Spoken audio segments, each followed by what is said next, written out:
Ever wonder why some people just seem to, effortlessly cut through all the noise and get to the heart of an issue? Yeah, like they were born with some kind of built-in BS detector. Exactly. That's what we're diving into today. We're calling it, well, the researchers call it critical analytic thinking. And it turns out it's not just about being, quote unquote smart. It's way more nuanced than that. Right. It's about how we think, the mental processes behind it. We've got a fascinating research paper here that breaks down the whole thing, so get ready for a serious brain workout. Yeah, we're going to unpack why some people are just naturally good at this while others, well, might need a little more practice. Buckle up, folks. This is going to be a deep dive. So this research paper basically argues that critical analytic thinking, this ability to analyze information and question assumptions, is absolutely essential in today's world. Couldn't agree more. We're bombarded with information from all sides, and being able to sift through it all, that's a superpower. So today we're on a mission to pull out the key insights about what makes someone a critical and analytical thinker. Let's start with the basics. What exactly is critical analytic thinking? Okay, the researchers kind of break it down into two main parts, like two sides of the same coin. You've got the critical part, which is all about, recognizing and overcoming your own biases. Like, think of it as trying to see an argument or a piece of information without any of your preconceived notions, all the baggage you bring to the table. Okay, so it's like trying to look at things objectively, even if they clash with your own beliefs. Exactly. Like, hit the pause button on your opinions for a second and just deal with the facts. Then you've got the analytic part, which kicks in after you've hopefully put those biases aside. So now you can actually evaluate the information, using logic and reasoning to see if it holds up. Right. The paper brings up these researchers, McPherson and Stanovich, who really nail it when they say critical analytic thinking has those two crucial steps. First, you got to decontextualize, step back from your biases. Then you can evaluate things logically. Total sense. Like, I might be great at dissecting an argument I already disagree with, but not so great at being objective about something I believe in. 100%. And the paper gets a bit more granular here, defining critical analytic thinking as these general problem-solving skills, what they call fluid abilities. But they work hand in hand with all the knowledge you already have, the crystallized knowledge. Okay. So our existing knowledge base matters too, but how does that all work together? Well, that's where cognitive control comes in. It's like the brain's manager, keeping everything running smoothly. Cognitive control, huh? Sounds important. Oh, it's crucial. It helps us override those automatic responses and really think things through. We've got this sort of autopilot way of thinking, just reacting based on gut feelings and biases. Like those mental shortcuts we all take. Exactly. And that can lead us astray sometimes. It's like Tversky and Kahneman showed, those heuristics can cause reasoning errors. Ah, yes, the famous cognitive biases. So cognitive control helps us resist those biases and make more deliberate, rational choices. Right on. It's all about engaging that executive function. That's where the paper lays out its central framework, and it's a good one. They say that critical analytic thinking actually relies on three main brain systems working together, like a well-oiled machine. Three systems, like a brain trust. Love that analogy. Imagine a complex engine, right? You need all the parts working in sync for it to run smoothly. Same with the brain. We're talking about fluid reasoning, executive functions, and declarative memory. Those are heady hitters. Okay, let's break those down one by one. Let's start with fluid reasoning. All right, fluid reasoning, that's all about problem solving. It's the ability to tackle new problems, to see patterns in unfamiliar situations, to think logically, even when you don't have any prior knowledge about that specific problem, and to draw new conclusions, new inferences. So it's that aha moment, that sudden insight when you figure something out on your own. Precisely, a light bulb moment. And a key part of that is what's called relational reasoning. It's the ability to see how things connect, even if they seem totally different at first. Interesting. So it's not just about raw intelligence. It's about seeing those subtle connections and relationships between things. Exactly. And, Hofstadter, a big name in cognitive science, he even argued that analogies, seeing similarities between different things, that's like the core of all our thinking. Wow. Pretty profound. So how do researchers actually measure fluid reasoning? Do they have like a fluid reasoning test? Well, there are tests for that, like Raven's progressive matrices. Those are visual puzzles. You have to figure out the missing piece based on the patterns and relationships in the rest of the puzzle. And get this, how well people do on those tests, it usually lines up pretty well with their abilities in things like reading comprehension and math. So strong fluid reasoning seems like a good predictor of success in, well, a lot of areas. It's a pretty foundational skill for sure. And when it comes to the brain, there's a whole network of regions that light up when we're doing those kinds of tasks, mainly in the left hemisphere, the left side of the brain. We're talking the dorsolateral prefrontal cortex, or DLPFC, the inferior parietal lobule, or IPL. Hold on, those are some serious tongue twisters. Well, it's neuroscience, gotta love the jargon, right? Ah. But basically, the point is the front and side parts of the brain are working together when we're trying to solve new problems. Okay, teamwork. So the DLPFC, the IPL, they're both involved in this fluid reasoning network. Yeah. And there's another player too, the rostrolateral prefrontal cortex, or RLPFC. That one's further towards the front of the frontal lobe. Seems to specialize in dealing with abstract rules and abstracting information from problems. Really important for complex thinking. The RLPFC, the abstract rule master. Exactly. And here's a little tidbit from the paper that really caught my eye. There's evidence suggesting that people who are really good at reasoning, they might actually have a slower process of cortical thinning in these brain regions during development. Slower thinning. What does that even mean? It means that those brain regions, they take a bit longer to mature, like they're taking their sweet time refining those connections. So a slower developmental pace in those areas might actually be a good thing. It's a fascinating idea, right? Hmm. Now, ready to move on to the next brain system, executive functions. Oh yeah, executive functions, or EF. We hear that one a lot these days. What's the brain's executive branch up to? Think of EF as your brain's CEO. It's the control center. It sets goals, makes plans, and adapts when things change. It's all about staying focused and flexible. Researcher Adele Diamond, she's done a ton of work on this, really emphasizes that goal-directed, adaptable nature of the F. Okay, so our inner CEO is running the show. What exactly does that involve? Well, the paper zooms in on three key components of EF inhibition, working memory, and cognitive flexibility. Those are the big three. Okay, sounds like we're about to get into some serious brain management techniques. Inhibition first. What is that all about? Inhibition, that's our ability to, well, inhibit, to control those impulses, those knee-jerk reactions. It's like putting the brakes on your thoughts and actions. So it's about resisting those tempting distractions and really focusing on the task at hand. You got it. Inhibition is what lets us push past our initial biases, too. Like, remember that critical part of critical analytic thinking? Well, Stanovich, they make a strong case that being able to override your biases, that takes serious inhibitory control. So inhibition is like our mental filter, helping us to focus on what's really important and ignore all the irrelevant stuff, whether it's external distractions or internal biases. Spot on. And here's a fun fact. This inhibitory control, it keeps developing all the way through adolescence. Ah, that explains a lot about teenagers. They're still working on that impulse control. What about the second component, working memory? Working memory, or WM, it's your mental workspace. It's not just about remembering a phone number for a few seconds. It's about actively working with information, manipulating it, updating it, all while keeping it in mind. So it's like our brain's RAM, holding all the information we need to work with at that moment. And it's got to be pretty powerful to handle all that multitasking, right? It's a cognitive powerhouse, and there's tons of research showing how vital it is. Researchers like Engel have found a strong link between working memory capacity and overall fluid intelligence. So the better your working memory, the better you are at solving those novel problems, making connections, all that good stuff. Exactly. And here's another important point. It's not just about storage, it's about maintaining that information even when there are distractions. That ability to stay focused is key for higher level reasoning. Okay, so working memory, it's about holding, manipulating, and protecting information. What about the third component of executive function, cognitive flexibility? That's where the adaptability comes in. Cognitive flexibility is all about switching between different perspectives, different sets of rules, different tasks, being able to think on your feet. So it's like our brain's gear shifter, Yeah. letting us smoothly transition between different mental modes. Perfect analogy. And it's essential for critical thinking because it lets us consider different viewpoints, even if they clash with our own. We can approach a problem from multiple angles. Right. To be truly critical, you have to be able to see things from different perspectives, not just your own. 100%.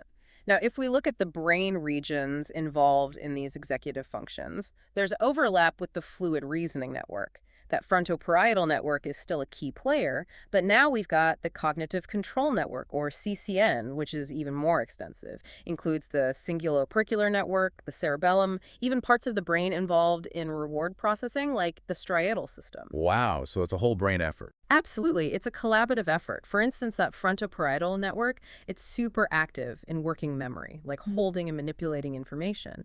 But the cinguloopercular network, that one's more about keeping us on track, monitoring our progress, and providing feedback. Interesting. It's like different departments within the brain, each with their own specialty.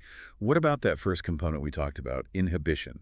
Which brain regions are calling the shots there? Well, for response inhibition, stopping yourself from acting on an impulse, the connection between the prefrontal cortex that's at the very front of your brain and the striatal system is key.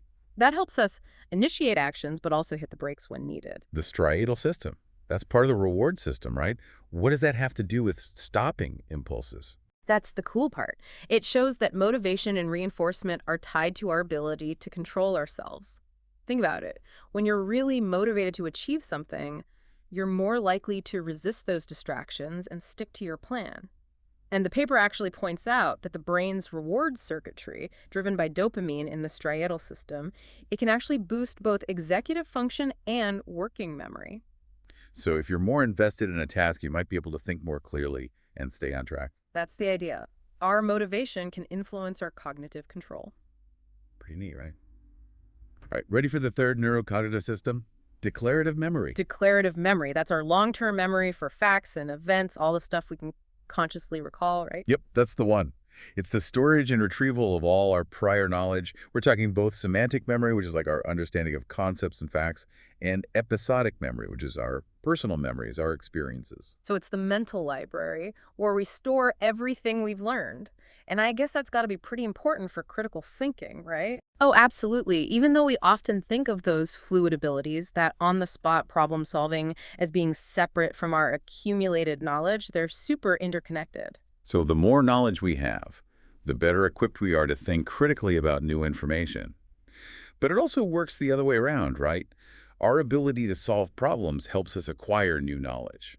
Exactly. It's a two-way street.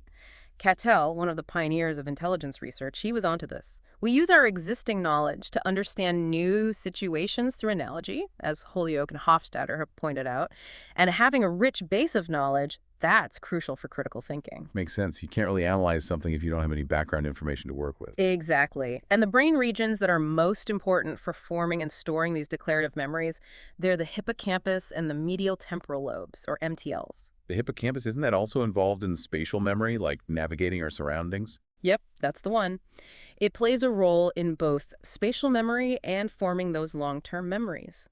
The famous case of patient HM, who had damage to his hippocampus, he couldn't form new memories. It's a classic case study in neuroscience. So the hippocampus and MTLs are essential for encoding new information, but the paper says that they're not just about remembering the past, they're also involved in imagining the future.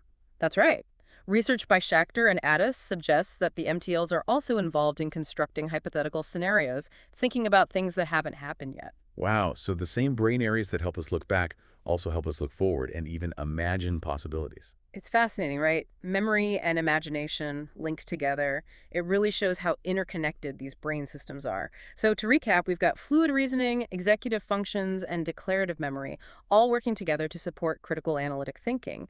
And these systems, they rely on different neural networks in the brain. It's a complex orchestra. And now the big question, why are some people better at this than others? Why do these systems vary so much from person to person? That's where it gets really interesting. The paper digs into the sources of those individual differences, and it's the classic nature versus nurture debate. How much is due to our genes, our DNA, and how much is due to our experiences, our environment? The age-old question, and I'm guessing it's not a simple either-or answer. Not at all. The authors point out that our genes and our experiences, they're constantly interacting. It's a tangled web. But for the sake of understanding, they break it down into influences that are rooted in the genome and those that come from our experiences. Let's start with the genome-based influences. Okay, so how much of our critical analytic thinking skills can we blame on our parents? Error genes. Well, it's tricky. You'd think there would be a ton of research on the genetics of critical thinking, right? But surprisingly, the paper points out that there aren't any direct genetic studies on that specific ability yet. Huh, surprising. So, what do we know about the heritability of those component abilities? Fluid reasoning, executive functions, and general cognitive abilities. Well, for general cognitive ability, which includes both fluid and crystallized intelligence, there's a lot of research, and it consistently shows a significant heritability. Estimates are usually around 50%, meaning about half the difference between people in these broad cognitive abilities is likely due to genetic differences. Researchers like Deary and Plumman have done some really important work in this area. 50%, that's a pretty big chunk. So, our genes do seem to lay the groundwork for how we think. What about working memory? Is that also largely determined by our DNA? Yeah, working memory shows substantial heritability too. And what's interesting is that there's a strong genetic correlation between working memory capacity and overall cognitive ability. They seem to go hand in hand. Okay, so those two seem pretty intertwined, genetically speaking. What about executive functions? Are those also mostly inherited? For executive functions, it's more complicated. The heritability estimates are all over the place. Some studies show low heritability, some high. It really depends on which specific aspect of executive function you're looking at. Likely a lot of different genes interacting in complex ways. So while genes are definitely in the mix, the picture is a bit more blurry for executive functions. Now let's get down to the nitty-gritty.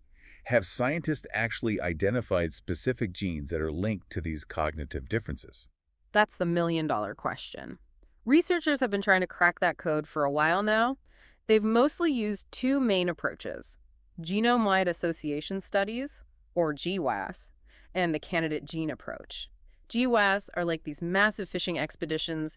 They look at millions of tiny variations in our DNA across the entire genome to see if any of them are statistically associated with a trait, like cognitive ability. Wow, sounds like a massive undertaking. So have those GWAS found the intelligence genes? Not quite.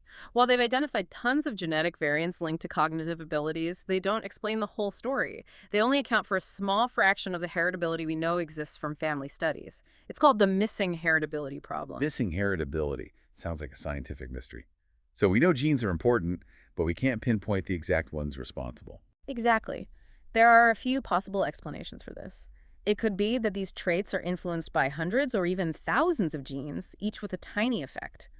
Or it could be those complex interactions between genes, or even rare genetic variations that are harder to detect. There's another method called genome-wide complex trait analysis, or GCTA. That one tries to estimate the total genetic influence on a trait by looking at all the genetic markers together, not just one by one.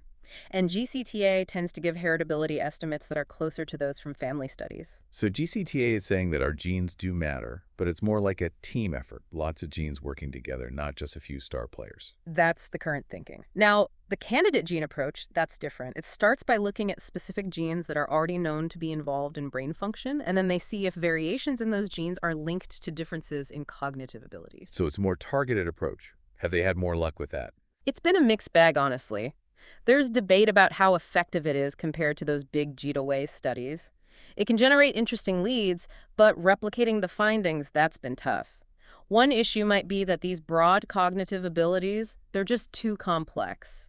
Maybe focusing on more specific components, like a particular aspect of executive function, might yield more consistent results. Makes sense. Narrowing the focus might make it easier to find those genetic connections. The paper mentions using resources like the BrainSpan Atlas.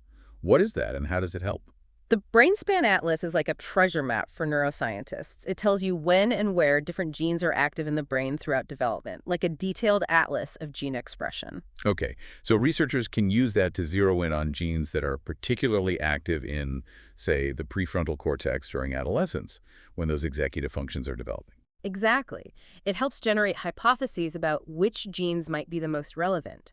They can look for variations in those specific genes and see if they're linked to individual differences in cognitive abilities. The paper gives an example of this with dopaminergic genes. Dopamine, that's the brain's reward chemical, right? That's the one. But it's involved in so much more than just pleasure and reward. It's also crucial for attention, motivation, and executive control. The paper talks about the dopamine beta hydroxylase gene, or DBH, which helps convert dopamine into another neurotransmitter called noradrenaline. Variations in the DBH gene have been linked to differences in sustained attention. So even subtle changes in these genes that regulate neurotransmitters can affect our cognitive abilities. It's all connected.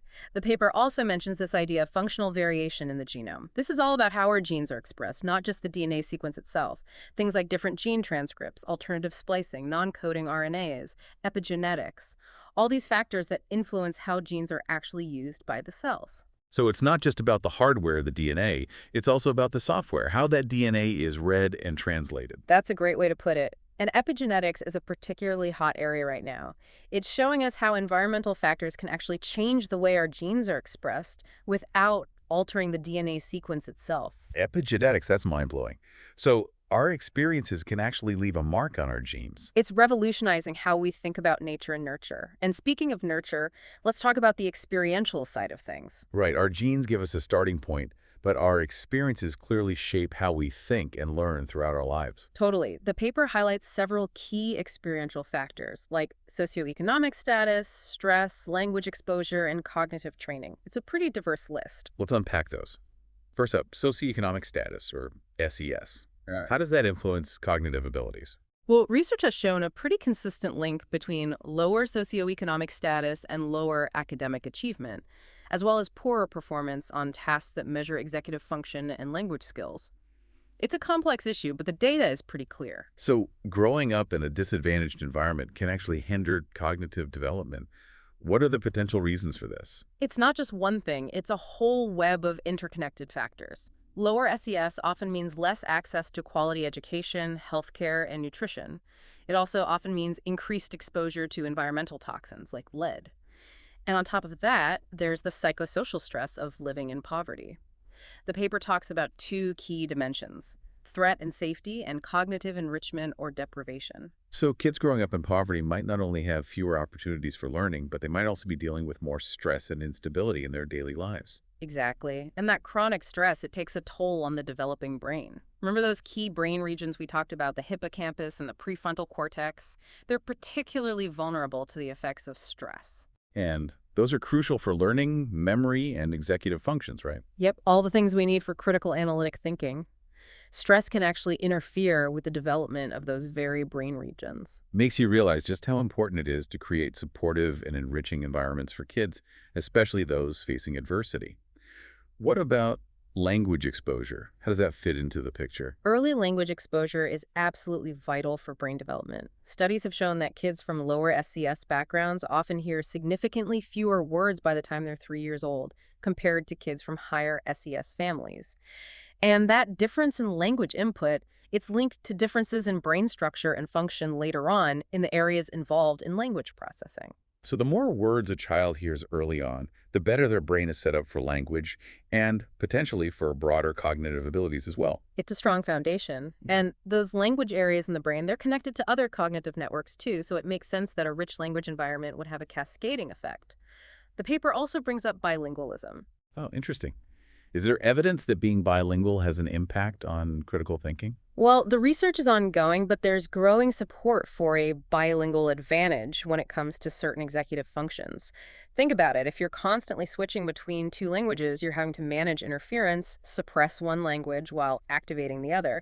That puts serious demands on your cognitive control system. Makes sense. It's like a mental workout for your brain's executive branch. That's the idea.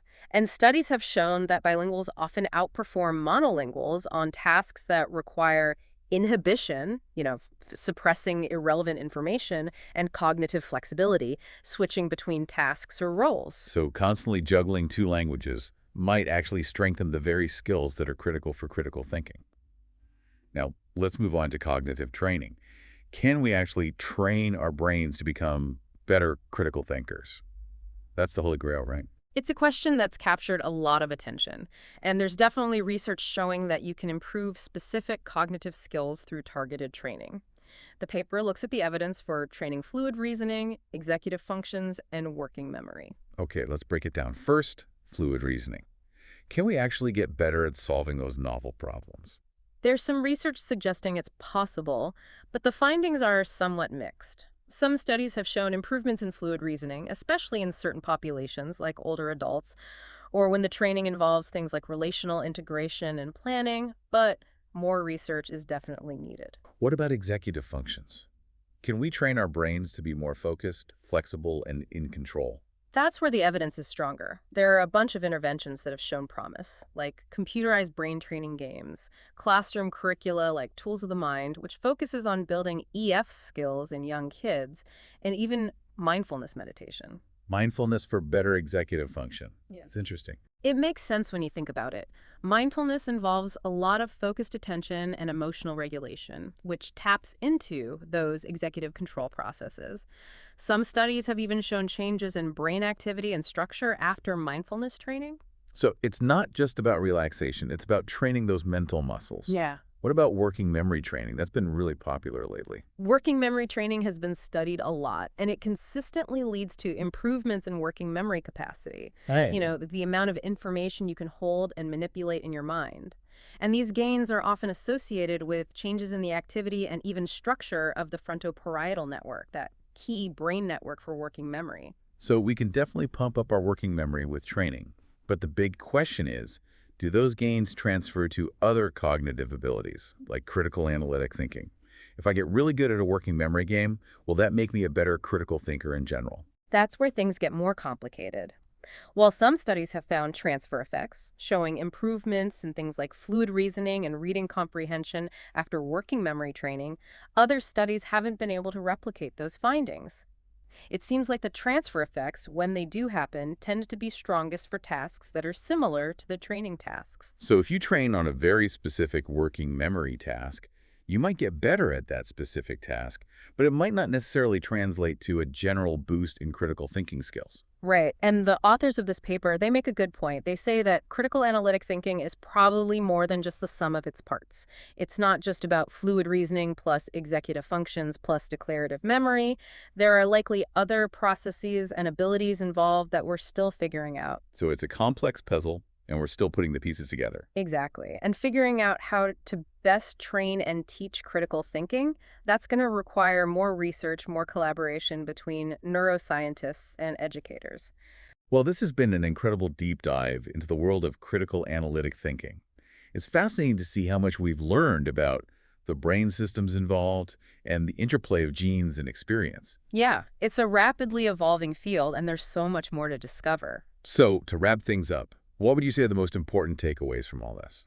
Well, I think the biggest takeaway is that critical analytic thinking, it's not fixed. It's a skill that can be developed and honed throughout our lives. It emerges from the interplay of those core brain systems, fluid reasoning, executive functions, and declarative memory. And those systems are constantly being shaped by our genes and our experiences. So it's not like you're either born a critical thinker or you're not. It's a dynamic process. Right. And while there's no single critical thinking center in the brain, understanding these systems and the factors that influence them gives us incredible insights into why people differ in their ability to think critically. So here's a final thought for you, our listener. Given that critical thinking is malleable and our environment plays a big role, what do you think are the best ways to foster and enhance critical thinking in ourselves and in others? How can we use this knowledge to become more discerning, more effective thinkers in this complex world? It's a question worth pondering. Thanks for joining us on this deep dive.